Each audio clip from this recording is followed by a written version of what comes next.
তো রিসেন্টলি একটি খবর শুনলাম, ঝাড়গ্রাম মেডিকেল কলেজে কীটনাশক খেয়ে প্রায় ভর্তি 16 থেকে 17 জন। এই কীটনাশক খাওয়ার ব্যাপারটা কিন্তু নতুন কিছু নয়। বছরখানেক আগেও ফলের মধ্যে থাকা কীটনাশক খেয়ে কাশ্মীরে বেশ কিছু শিশু মৃত্যু। এটিকে মেডিকেল পরিভাষায় বলে অর্গানো ফসফরাস পয়জন। এটি কিন্তু খুব একটি বিপজ্জনক বিষক্রিয়া।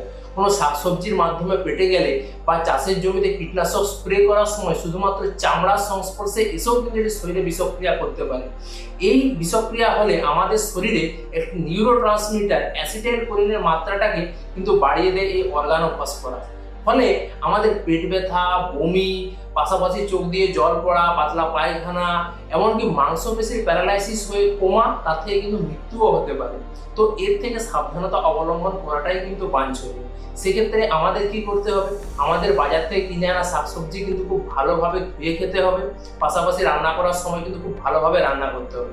এবং চাষি ভাইদেরও যখন চাষের জমিতে কীটনাশক স্প্রে করবে, তখন কিন্তু তারা অবশ্যই চোখ, মুখ, নাক খুব ভালোভাবে ঢেকে নিতে হবে।